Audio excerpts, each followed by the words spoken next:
الصلاۃ والسلام علیک یا نبی اللہ وعلی آلک واصحابک یا نور اللہ۔ پیارے اور محترم اسلامی بھائیوں، مدنی چینل کے ناظرین، دارالافتاء اہل سنت سلسلے کے ساتھ ایک مرتبہ پھر حاضر ہیں۔ الحمدللہ آج کے دن پیش کیا جانے والا سلسلہ بالخصوص خرید و فروخت کے مسائل پر مشتمل ہوتا ہے۔ مفتی صاحب دارالافتاء اہل سنت کے ہمارے ساتھ موجود ہوتے ہیں اور آپ کی جانب سے پوچھے جانے والے سوالات کے جوابات عطا فرماتے ہیں۔ آپ چاہیں خرید و فروخت یا اور کسی بھی حوالے سے شرعی رہنمائی حاصل کرنا چاہیں تو آپ ہمیں کال کر سکتے ہیں، میسیج کے ذریعے بھی سوال پوچھ سکتے ہیں، نیز واٹس ایپ کے ذریعے ویڈیو سوال بھی آپ ہمیں بھیج سکتے ہیں۔ انشاءاللہ ممکن ہوا تو سلسلے میں ضرور شامل کیا جائے گا۔ حصول برکت کے لیے درود پاک کی فضیلت سنتے ہیں۔ امیر اہل سنت دامت برکاتہم العالیہ اپنے رسالے ضیاء درود و سلام کے صفحہ نمبر 2 پر حدیث پاک نقل فرماتے ہیں۔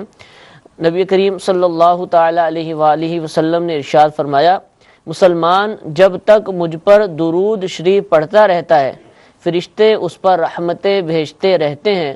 اب بندے کی مرضی ہے کم پڑھے یا زیادہ۔ صلو علی الحبیب صلی اللہ تعالی علی محمد صلی اللہ تعالی علیہ وآلہ وسلم۔ ضرور میسیجز بھی ہمیں موصول ہوتے ہیں اور کچھ ہم سلسلے میں شامل کرتے ہیں، وقت کی کمی ہوتی ہے لہذا تمام میسیج تو ہم شامل نہیں کر سکتے۔ پچھلے ہفتے جو سلسلہ آپ کے ساتھ ہوا اس میں کچھ میسیج پر خرید و فروخت سے متعلق سوالات تھے اور بھی موضوعات سے تھے، کچھ ہم ان کو ابتداءً شامل کرتے ہیں۔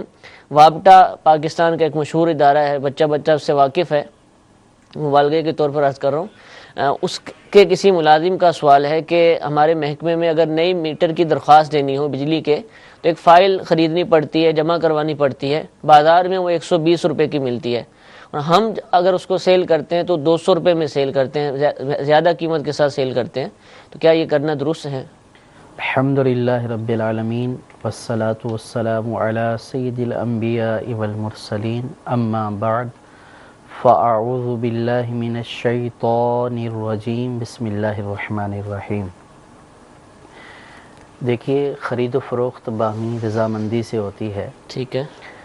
اگر کوئی چیز زبردستی کسی کے اوپر تھوپ دی جائے یا اس کو مجبور کیا جائے کہ آپ نے یہ چیز مجھ سے خریدنی ہے یا ہم سے خریدنی ہے اور سامنے والے کو خریدنے کے علاوہ کوئی چارہ کار نہیں ہے، ٹھیک ہے، اور وہ اس لیے خرید رہا ہے کہ اگر یہاں سے نہیں خریدوں گا تو میرا کام ہی نہیں ہوگا، تو اس صورت میں جو اس طور پر کسی کے اوپر یوں زبردستی چیز لازم کر دینا یا اس سے خریداری کروانا، تو یہ جبراً ایک طرح کی خرید و فروخت ہے۔ ٹھیک ہے، اور اس کا حکم فقہا نے بیع فاسد قرار دیا ہے، یعنی ایسا کرنا ناجائز اور گناہ ہے کہ 120 روپے کی چیز ہے 200 روپے میں اگر وہ اپنی رضامندی سے خرید رہا ہے تو شرعاً اس میں کوئی حرج نہیں ہے۔ ٹھیک ہے، لیکن اگر اس کو یہ کہہ دیا جائے کہ ہمارے پاس بھی ملتی ہے، باہر سے بھی آپ خرید سکتے ہیں، ٹھیک ہے، باہر سے آپ کو جتنی کی ملے لیکن ہمارے پاس 200 روپے کی یہ آپ کو ملے گی، ٹھیک ہے،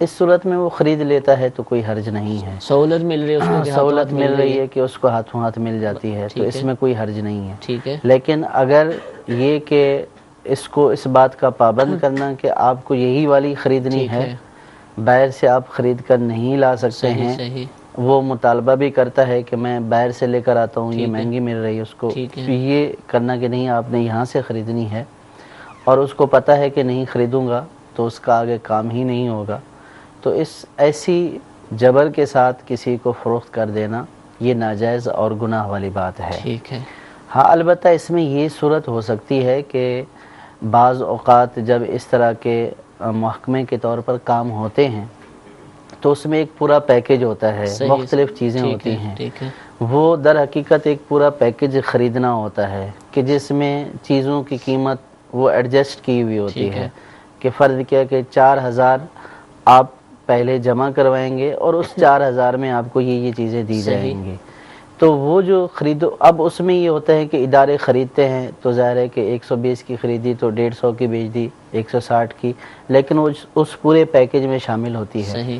تو ایسی خریداری جو ہے وہ اس کو یہ نہیں بولیں گے کہ یہ جبراً لی گئی ہے یا اس کو مجبور کیا گیا ہے، تو وہ گویا کہ اس نے پورا پیکج خریدا جس میں ایک فائل بھی ہے، ٹھیک ہے، اور اس فائل کی قیمت اب ادارے والے 200 کر کے پورا ایک پیکج بناتے ہیں، ٹھیک ہے، تو یہ ایک الگ بات ہے، اس پیکج کا پہلے والی بات سے کوئی تعلق نہیں ہوگا، صحیح، لیکن وہ فائل ہی مطلوب ہے اور اس کو اس بات کا پابند کیا جاتا ہے کہ ہم ہی سے خریدنی ہے، باہر سے خرید کر لیں گے بھی تو نہیں لیں گے، تو پھر وہ پہلے والا حکم ہوگا اس کے۔ حضور یہ صورت تو بہت شاید کسی کو پیش آتی ہوگی، وابٹا کی جو فائل والا معاملہ، اسی سے ملتی جلتی صورت ہے جو بہت سارے لوگوں کو آتی ہیں۔ اسکولز کی کتابیں، کہ اسکول والے پابند کرتے ہیں کہ یہ بکس ہیں یا یہ کاپیز ہیں یا بیگ ہے، یہ ہم سے ہی آپ نے لینی ہے، اور ہو سکتا ہے باہر بھی ملتی ہوں، تو یہ پابند کرنا، داخلہ کروایا تو اب ہم سے ہی لیں، اور فیس میں بھی بعض دفعہ ایڈوانس فیس میں بھی ایسے پیسے وصول کیے جاتے ہیں، اب وہ جس قیمت پر بھی دیں ان کی مرضی، تو یہ بھی اسی زمرے میں آئے گا جو آپ نے فرمایا۔ دیکھیے اس میں بعض سکولز کی تو اپنی مخصوص بکس ہوتی ہیں، ٹھیک ہے، جو آپ کو باہر سے نہیں ملیں انہوں نے گی، خود چھپوائی ہوتی ہے، انہوں نے خود پرنٹ کی ہوئی ہوتی ہیں اور ان کی ایک قیمت مقرر ہوتی ہے صحیح، اور وہ اس مقررہ قیمت پر دے رہے ہوتے ہیں، ٹھیک ہے، تو اس کو یہ نہیں کہا جائے گا کہ جبراً انہوں نے آپ کو خریدنے پر مجبور کیا ہے، ٹھیک ہے، وہ انہی کی پروڈکٹ ہے، ان سے ملے گی، ٹھیک ہے، اگرچہ کہ ان کو اس بات دیگر مسلمانوں کی حاجات کا خیال رکھنا چاہیے، لیکن اس کو یہ نہیں کہیں گے کہ زبردستی انہوں نے آپ کو مجبور کیا ہے کہ آپ یہی والی خریدیں۔ ٹھیک ہے، ہاں البتہ یہ ہوتا ہے کہ اگر وہی چیز بازار سے بھی دستیاب ہے، ٹھیک ہے، بازار سے بھی ملتی ہے، صحیح، اور یہ جو اسکول سے دی جا رہی ہے اس میں کوئی ایکسٹرا خصوصیات وہی نہیں ہے، چیز ابھی ہے نہیں، بالکل وہی چیز ہے، ٹھیک ہے، کوئی اسکول کا اس کے اوپر جو ہے وہ ایڈورٹائز نہیں ہے، یا اسکول کا خاص ایک لوگو ہوتا ہے وہ نہیں ہے، ایک عام رجسٹر ہے جو باہر سے بھی ملتا ہے، یہاں سے بھی مل جائے گا۔ ٹھیک ہے، اب یوں تو کہا جا سکتا ہے کہ آپ کی مرضی، آپ چاہے وہاں سے خریدیں یا یہاں سے خریدیں، ٹھیک ہے، اور یہاں سے خریدیں گے تو اتنے کا ملے گا، ٹھیک ہے، باہر سے آپ خود جا کر معلوم کر لیں، ٹھیک ہے، تو اس صورت میں تو کوئی حرج نہیں ہے ٹھیک ہے، کہ یہ اپنی مرضی سے خرید رہا ہے۔ اور اگر یہ کہ یہ چیز باہر بھی ملتی ہے، آپ نے باہر سے نہیں خریدنا ہے، یہیں سے یہی چیز خریدنی ہے، ٹھیک ہے، اور یہ ایسی خاص چیز نہیں ہے کہ جو اسی ادارے سے ملتی ہے، باہر سے بھی مل رہی ہے، تو پھر یہ وہی والی چیز ہوگی کہ دوسرے کو مجبور کرنا اور اس طور پر کسی سے خریدوانا یا اس سے جو ہے وہ بیع و شراء کرنا، یہ ناجائز اور گناہ والی بات ہے۔ ٹھیک ہے، اس طرح نہیں کرنا چاہیے۔ اس پر کمیشن کے بھی کئی سوالات ہیں، انشاءاللہ ہم سلسلہ کریں گے تو شامل کریں گے، لیکن ابھی ایک کمیشن کے حوالے سے سوال ہے کہ کسی وائنڈر کا، کسی کاریگر کی طرف سے سوال ہے کہ ہم فیکٹریز میں کام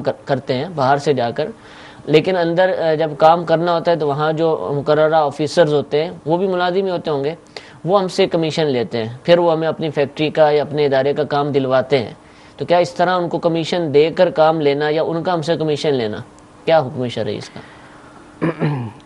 اس یہاں پہ ایسی صورت میں صرف یہ ایک فیکٹری کا مسئلہ نہیں ہے، بلکہ بہت سارے جو ہے وہ معاملات میں ایسا ہوتا ہے، ٹھیک ہے، جیسے سپلائر ہوتے ہیں، مختلف کمپنیوں کے سپلائی کرتے ہیں اپنا مال، یا خود اپنا مال کوئی کسی جو ہے وہ مختلف اداروں کو دیتا ہے، ٹھیک ہے، تو اس ادارے کا جو مینیجر ہوتا ہے جس کو خریدنے کا پورے اختیارات ہوتے ہیں، تو وہ یہ طے کرتا ہے کہ آپ مجھے کتنے فیصد دیں گے، ٹھیک ہے، تو اب جو اس کو زیادہ فیصد دیتا ہے کمیشن کے طور پر، تو وہ پھر اس کو جو ہے وہ منظور کرتا ہے اور اس کا مال خریدتا ہے اپنے ادارے کے لیے، یہ بھی ہوتا ہے۔ اور ایک صورت یہ ہے کہ کمپنی نے کام کروانا ہے، فیکٹری نے کام کروانا ہے، ٹھیک ہے، لیکن کام جس شخص سے ہونا ہے وہ آگے مختلف لوگوں کو یہ بلیک میلنگ کرتا ہے کہ کام تو میرے ہاتھ میں ہے، اجازت میں نے دینی ہے، میں جس کو منظور کروں گا وہی جو ہے اسی کو ہی کام ملے گا، اور اس کے لیے وہ پیسے وصول کرتا ہے، تو یہ پیسے اس کا وصول کرنا یہ رشوت ناجائز اور گناہ ہے، ٹھیک ہے، یہ لینا بھی ناجائز ہے، دینا بھی ناجائز ہے۔ ٹھیک ہے، جو دے رہا ہے وہ یہ نہیں کہہ سکتا کہ میں مجبور ہوں، اس کے علاوہ مجھے جو ہے وہ کام نہیں ملے گا، جی جی، تو اس کو اللہ تبارک و تعالیٰ کی ذات پر بھروسہ کرنا چاہیے، لیکن رشوت دینے کی اجازت نہیں ہے۔ یہاں یہ وہ والی صورت نہیں ہے کہ جس میں رشوت دینا جائز ہوتا ہے لیکن لینا ناجائز ہوتا ہے. ٹھیک ہے، یہاں دونوں جانب سے یہاں ناجائز دونوں ہی- جانب سے ناجائز ہی کا ٹھیک ہے، حکم ہے. ٹھیک نہ ہے، یہ دفع ظلم والی صورت ہے، نہ یہ ثابت شدہ حق والی بات ہے. ٹھیک ہے، تو اس صورت میں ایسے شخص کو رشوت دینا، اس کا لینا بھی ناجائز ہے، اس کا دینا بھی ناجائز ہے. اور یہ بہت سارے اداروں میں ہوتا ہے. مالک کو نقصان پہنچایا جا رہا اب اس میں دیکھیں، اس میں مالک کو بھی نقصان ہوتا ہے. جی جی، اب اگر یہ اس کا جتنا زیادہ کمیشن مقرر کرے گا تو وہ قیمت جو ہے اس کے جو پرائس ہیں وہ اتنا زیادہ لگائے گا. ٹھیک ہے، فرض کیا کہ ایک 10 روپے والی چیز ہے. اب اگر یہ بولتا ہے کہ آپ نے اگر ہمارے ادارے کو دینا ہے تو اس میں سے 2 روپے آپ نے مجھے دینا ہے، ٹھیک ہے، فی کلو کے اوپر آپ نے مجھے دینا ہے، ٹھیک ہے، یا ایک آئٹم کے اوپر 2 روپے 10 روپے والی چیز میں میرے ہیں. صحیح، تو اب ظاہر ہے کہ جو چیز بیچ رہا ہے وہ 10 کی چیز کو 12 میں ٹھیک ہے، بیچے گا، ٹھیک ہے، تو 2 اس کو دے گا اور 2 اپنے اپنے پاس پاس سے تو نہیں رکھے دے گا. گا. تو اب یوں وہ چیز کی قیمت بڑھا دیتا ہے. ٹھیک ہے، اور اس میں نقصان کس کو ہوتا ہے؟ نقصان کا. ادارے کو ہوتا ہے. صحیح، صحیح، تو ایسا شخص کہ جو اپنے ادارے کو نقصان پہنچا رہا ہے، ادارے کے ساتھ دھوکہ دہی کر رہا ہے، تو یہ دھوکہ دہی کا گناہ اس کے اوپر الگ ہو رہا ہے، ٹھیک ہے، اور رشوت لینے کا گناہ اس کے اوپر الگ ہو رہا ٹھیک ہے. ہے، تو دیگر مسلمانوں کو بھی یہ رشوت دینے کے اوپر مجبور صحیح، کر رہا ہے. ٹھیک تو ہے، لہٰذا اس طرح کی سیٹوں پر جو لوگ موجود ہوتے ہیں جی جی، ان کو اللہ تبارک و تعالیٰ سے ڈرنا چاہیے. بالکل، وہ باقاعدہ تنخواہ کے ساتھ بیٹھے ہوتے ہیں، ٹھیک ہے، تنخواہ لیتے ہیں، پھر یہ رشوت لے کر اپنے بیوی بچوں کو کھلاتے ہیں، کھلانا حرام مال، پلانا، حرام مال سے ان کی پرورش کرنا، تو پھر وہ کہاں سے اولاد میں فرما برداری اور اطاعت والی صورت آئے گی. تو اس لیے اللہ سے ڈرنا چاہیے، اور اس طرح کی چکر بازیوں سے، دھوکہ دہیوں سے، کہ جس ادارے میں آپ کام کر رہے ہیں آپ اس ادارے کو نقصان پہنچا رہے ہیں، ٹھیک ہے، دھوکہ دے رہے ہیں، مسلمانوں کو رشوت لینے دینے پر مجبور کر رہے ہیں، تو ایسے لوگوں کو اللہ تعالیٰ کا خوف کرنا چاہیے ٹھیک ہے. اور اس طرح کی چیزوں سے بچنا چاہیے. اچھا حضور جی، یہ جو کمیشن لینے والا آفیسر ہے، یہ اسی طرح اور بھی ایک امپلائی ہوتا ہے اداروں کے اندر، پرچیزر. یہ جسٹیفیکیشن بھی پیش کرتے ہیں. جیسے ایک پرچیزر سے بات ہوئی، وہ کیا کرتے ہیں کہ باہر سے خریداری کی، 10 روپے کی بل 12 کا بنوایا، اور ان کا کہنا ہے دو طرح کی وہ جوابات دیتے ہیں. ایک تو یہ کہتے ہیں کہ بھئی ہم تو یہ بیچ رہے ہیں، فیکٹری کو بیچ، حالانکہ اس کے ملازم ہیں، ہم بازار سے خرید کر 10 کی اور فیکٹری کو 12 کی بیچ رہے ہیں. ایک تو یہ جواب دے دیتے ہیں. دوسرا یہ کہ بھی ہمیں ویسے ہی تنخواہ کم ملتی ہے، ہم پر اتنا ظلم ہوتا ہے، تو پورے ہی نہیں ہوتے پیسے، تو ہم اس طریقے سے پیسے پورے کرتے ہیں. تو اس طرح کرنا، پرچیزر ہو یا کمیشن آفیسر ہو، ان کا یہ جسٹیفیکیشن پیش کرنا، جواب دینا، یہ کیسا؟ دیکھیں، یہ دونوں جواب اور دینا یہ جو دیے جاتے ہیں، یہ صرف اپنے دل کو مطمئن کرنے کے لیے دیے جاتے ہیں. شیطان ان کو یہ پٹی پڑھاتا ہے کہ بھئی یہ تمہارا حق ہے، صحیح، لیکن ان کے دماغ میں جو بات ہے وہی صحیح ہے، شرعاً یہ درست نہیں ہے. ٹھیک ہے، کیونکہ جو جس ادارے میں ملازم ہے اور اس کی ملازمت ہی اسی پرچیزنگ کے کام کے اوپر ہے، اور جب اس کو ہائر کیا گیا تو اس وقت اس کی تنخواہ بھی اس سے طے کی گئی اتنے ملے کہ گا، آپ نے یہ کام کرنا ہے، ٹھیک ہے، اور اس کے مقابلے میں آپ کو اتنی تنخواہ دی جائے گی. ٹھیک ہے، تو جب اس نے اس تنخواہ کے اوپر رضامندی کا اظہار کیا تو پھر اس کا یہ کہنا کہ میرے ساتھ ظلم ہو رہا ہے، جی جی، تو ادارے نے تو ظلم نہیں کیا، آپ زبردستی بھی آپ نہیں، نے خود اپنی قیمت اتنی لگائی ہے. ٹھیک ہے، اس وقت آپ بول دیتے کہ بھئی میں اس کے اوپر راضی نہیں ہوں. ٹھیک ہے، اس کے اوپر شیطان پھر ایک اور جو ہے وہ بات ذہن میں ڈالتا ہے کہ وہ اس وقت تو میری مجبوری تھی، ٹھیک ہے، میں پریشانی میں تھا، ٹھیک ہے، لیکن ظاہر ہے کہ آپ پریشانی میں ہوں یا مجبوری میں ہوں، ٹھیک ہے، جب آپ نے کسی کے ساتھ عقد اجارہ کیا ہے، اجارے کا کانٹریکٹ کیا ہے، اس کی تنخواہ کے اوپر رضامندی کا اظہار کیا ہے، تو وہی آپ کی تنخواہ ہے، ٹھیک ہے، اس کے اوپر زائد کوئی آپ کا حق نہیں ہے. ٹھیک ہے، اب جو ہے وہ یہ ادارے کے لیے جو کام کرتا ہے تو اس کی حیثیت ادارے کے لیے ایک وکیل کی ہوتی ہے، ٹھیک ہے، اور یہ امین ہے، ادارے کا امانت دار ہے. اب یہ اگر انوائس میں جو بل بناتا ہے اس میں 10 کی بجائے 12 لکھوا لیتا ہے اور 2 روپے خود رکھ لیتا ہے، 1 روپے اس دکاندار کو دے دیتا ہے، تو دکاندار کا بھی دکانداروں کو پتہ ہوتا ہے یہ چیزیں کہ ہوتی جو ہیں، اداروں سے خریداری کرنے کے لیے آتے ہیں پرچیزر تو کو وہ جانتے ہیں، کچھ کمیشن اپنا رکھتے ہیں، ٹھیک کچھ ہے، پرچیزر کو دیتے ہیں اور اس کے بدلے میں جھوٹا بل بنا دیتے ہیں۔ استغفر تو یہ پرچیزر تو گناہ کر ہی رہا ہے بے شک، کہ یہ وکیل ہے، اس کو امانت داری سے کام کرنا ہے، جتنے کی چیز دکان سے ملی ہے اتنے کی چیز ہی اس نے بل میں لکھوانی ہے۔ لیکن اب جو دکاندار اس کے ساتھ اس معاملے میں تعاون کرتا ہے یہ گناہ پر تعاون ہے۔ اللہ تبارک و تعالی نے قرآن پاک میں ارشاد فرمایا وَلَا تَعَاوَنُوا عَلَى الْإِثْمِ وَالْعُدْوَانِ کہ گناہ گاری کے کاموں کے اوپر ایک دوسرے کے مددگار اور معاون مت بنو۔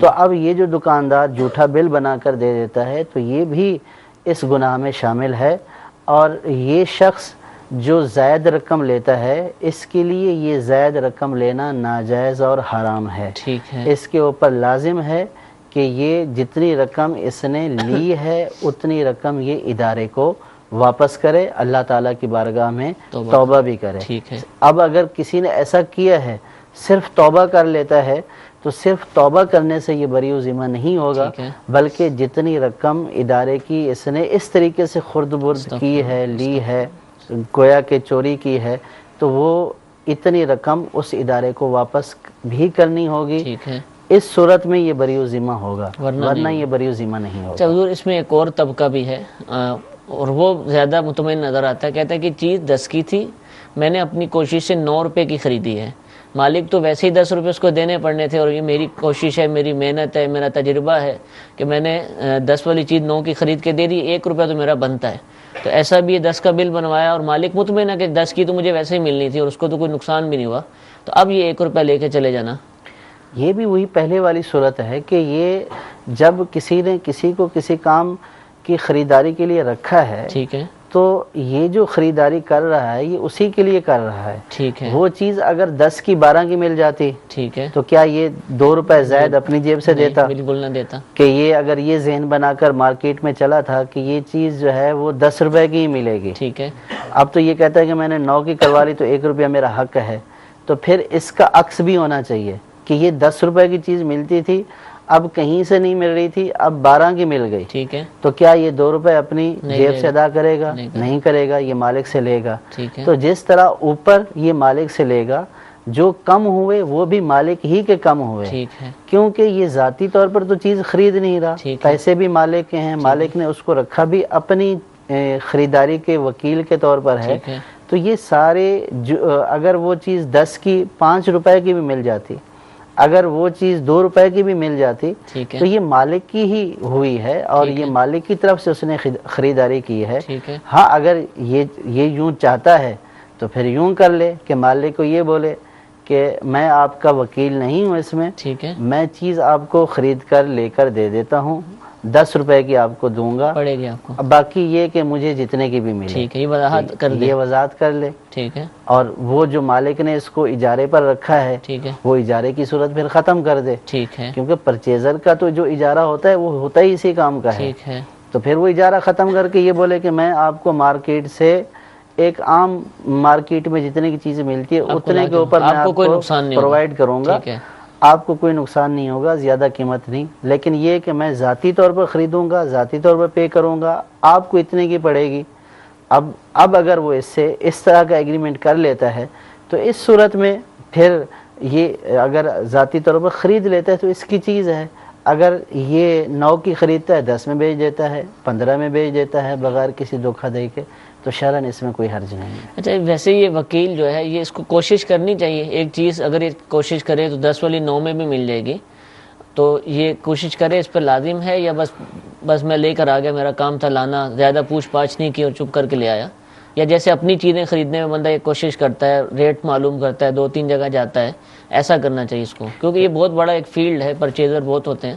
دیکھیں یہ دیانت والا کام ہے، ٹھیک ہے، کسی کو پرچیزر رکھا ہی اس لیے جاتا ہے، خریداری کے لیے رکھا ہی اس لیے جاتا ہے کہ اس کو مارکیٹ کا تجربہ ہوتا ہے، ٹھیک ہے، اور وہ اس لیے رکھا جاتا ہے، اس لیے نہیں رکھا جاتا کہ جو بازار سے چیز ملے گی جو وہ بولے گا وہ اٹھا کر لے کر آئے گا۔ ٹھیک ہے، ایک تو یہ کہ یہ عمدہ چیز خریدے، اچھی چیز خریدے، ٹھیک ہے، چیز کی عام طور پر پرچیزر کو پہچان ہوتی ہے، وہ صحیح، مختلف کمپنیوں کے ریٹس اور جانتا مختلف ہوگا۔ کمپنیوں کی چیزیں جانتا ہے، تو اس میں سے جو عمدہ ہوتا ہے وہ لے کر آتا ہے۔ ٹھیک ہے، اور پھر یہ کہ یہ نقصان کے ساتھ نہیں لے کر آئے گا، زیادہ ٹھیک ہے۔ قیمت کے ساتھ نہیں لے کر آئے گا، جو ہے وہ بھاؤ تاؤ کر کے اچھے داموں میں چیز مہیا کر کے دے گا، ٹھیک ہے۔ یہ اس کی ذمہ داریوں میں شامل ہے۔ ٹھیک ہے، ٹھیک۔ اگر یہ اس ذمہ داری کو پورا نہیں کرتا تو یہ خیانت کا مرتکب ہے ٹھیک ہے، اور یہ گناہگار ہو رہا ہے۔ صحیح، تو صحیح۔ اس لیے یہ جب کسی کی طرف سے خریداری کے لیے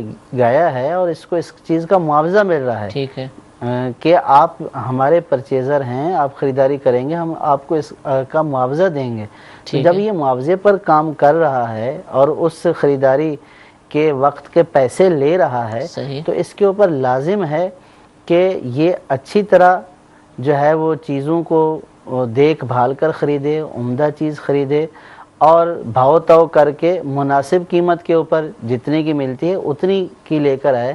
یہ نہیں ہے کہ جان چھڑانے کے لیے بازار سے گیا اور جو سب سے پہلی دکان کے اوپر اس کو چیز ملی جا کے وہ اٹھا کر لے کر اپنے آ لیے ایسا گیا۔ کبھی نہیں کرے گا۔ اپنے لیے ایسا کبھی بھی نہیں کرے گا، اور مالک کو بھی اگر پتہ چل جائے تو مالک اس کے اوپر کہاں راضی ہوگا؟ ٹھیک ہے، وہ بھی یہی بولے گا کہ میں نے، آپ تو اسپیشلسٹ تھے اس کام کے، ٹھیک ہے، آپ کو رکھا ہی اس لیے گیا تھا کہ آپ عمدہ اور صحیح چیز لے کر آئیں گے، اور اس میں آپ نے خیانت کی ہے۔ ٹھیک ہے، تو یہ اس کو اپنے دل سے پوچھنا چاہیے ٹھیک ہے، کہ وہ جو معاملات کر رہا ہے اس میں خیانت تو نہیں کر رہا۔ ٹھیک ہے، 2 4 5 پیسے اگر یہ بچا لیتا ہے، اس میں خیانت کر لیتا ہے، تو یہ اس نے کوئی اپنے لیے کوئی سرمایہ جمع نہیں کیا، بالکل، بلکہ یہ آخرت کے لیے خسارے کا باعث ہے۔ ٹھیک ہے، یہاں تو شاید کسی کو پتہ نہ چلے، لیکن آخرت میں جب ان درہم و دینار کا، ان روپوں کا حساب کتاب دینا پڑ جائے گا تو وہاں پہ پھر ایک آنے کا حساب بھی بہت مشکل ہو جائے گا۔ اللہ تعالیٰ محفوظ فرمائے۔ اور یہ جو طبقہ ہے پرچیزنگ کرنے والا، یہ تو مفتی صاحب نے جو ہائر پرچیزر ہوتے ہیں جن کو رکھا ہی اس لیے جاتا ہے، لیکن اس کے علاوہ بھی جو کسی کی طرف سے خریداری کریں، ان باتوں کا لحاظ رکھنا ان کے لیے بھی ضروری ہے۔ میسیجز بھی بہت زیادہ آ چکے ہیں، کالز بھی موجود ہیں، ویڈیو سوالات بھی ہیں۔ سب سے پہلے انشاءاللہ ہم ویڈیو سوال سلسلے میں شامل کرتے ہیں، جو سنائیے۔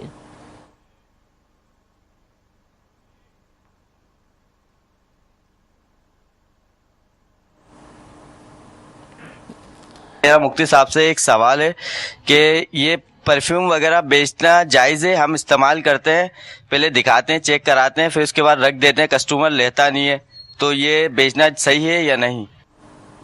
جی حضرت۔ جی، پرفیوم کا استعمال بھی جائز ہے، پرفیوم کا بیچنا بھی جائز ہے۔ ٹھیک ہے، اور یہ جو فرما رہے ہیں کہ ہم دکھاتے ہیں، چیک کراتے ہیں، یہ تو ایک عرف ہوتا ہے خوشبو وغیرہ اس معاملات میں، جب تک دکھائیں گے کہ جب وہ اس کی خوشبو وغیرہ چیک کرتے ہیں تو عام طور پر یہ ایسا ہوتا ہے کہ یہ کچھ نہ کچھ وہ اسی جنس کا جو ہے وہ ایک پرفیوم جو ہے وہ رکھتے ہیں کھلا ہوا، ٹھیک ہے، جس سے گاہک کو چیک کرواتے ہیں۔ اسٹک پہ لگا دیتے ہیں یا ہاتھوں پہ لگا دیتے ہیں، تو اب اس کے چیک کروانے سے اس کے اوپر لازم نہیں ہو گیا۔ ہاں، اگر آپ چیک نہیں کروانا چاہتے تو آپ اس سے کہہ سکتے ہیں کہ ہم چیک نہیں کروائیں گے، یہ پرفیوم ہے، اس کے اوپر نام لکھا ہوا ہے، آپ کی مرضی، چاہے آپ خریدیں یا نہ خریدیں۔ ٹھیک ہے۔ اچھا، سونگنے سے تو پیسے لازم نہیں ہوگا نا؟ کہ بار بار شیشیاں کھول کر کے سونگ رہا ہے تو آپ وہ بولے آپ نے سونگا ہے تو آپ کو خوشبو تو آئی ہے، اس کی رقم تو نہیں ہوتی نا؟ جی، میں نے یہ عرض کیا ہے کہ سونگوانے سے یا جسم پر لگانے سے اس کے اوپر لازم نہیں ہو گیا ٹھیک ہے، کہ وہ اس چیز کو خریدے۔ ٹھیک ہے، لیکن اگر دکاندار پہلے یہ کہہ رہا ہے کہ بھئی آپ کو اس کی اجازت نہیں ہے اور یہ پھر اس طرح کرتا ہے تو اس کا بھی یہ کرنا مناسب نہیں ہے ٹھیک ہے، کہ خوشبو کا جو نفع ہے وہ سونگنا ہی ہے ٹھیک ہے، تو اور لگانا ہے، ٹھیک ہے، تو اب اس سے کھلواتا ہے، پیکنگ کھل جاتی ہے تو قیمت میں کمی ہو جاتی ہے۔ ٹھیک ہے، تو اس صورت میں جو ہے وہ پہلے سے بتا دیا جائے ٹھیک ہے، کہ یوں چیک کرنے کی اجازت نہیں پیکنگ ہے، کھل گئی تو آپ کو لینی پیکنگ ہوگی۔ کھل گئی تو آپ کو لینا ہوگا، یہ بھی جبر تو درست اچھا، یہ نہیں بھی ہے نہیں کہہ سکتے، کہ لیکن اس کو اختیار ہے، ایسا کرنا نہیں لیکن چاہیے۔ اس میں چونکہ اس کا نقصان ہے بالکل، تو اس سے خریدار کو بھی بچنا چاہیے ٹھیک ہے، کہ اس کا نقصان کرا کر بولے کہ مجھے نہیں خریدنا نہیں آ رہی، تو اس کا نقصان ہو جائے گا۔ ٹھیک ہے، لیکن پیکنگ کھولنے سے چیز کا خریدنا اس کے اوپر لازم ہو جائے، ایسا نہیں، ایسا بھی نہیں ہے، ٹھیک ہے، کیونکہ خریدار کو خیار رویت تو حاصل ہوتا ٹھیک ہے، ٹھیک کہ ہے، وہ چیز کو دیکھے اور دیکھنے کے بعد پھر اس کو خریدے۔ واپس، ٹھیک ہے، ٹھیک ہے جی۔ ایک کال سلسلے میں شامل کرتے ہیں، سنائیے۔ میرا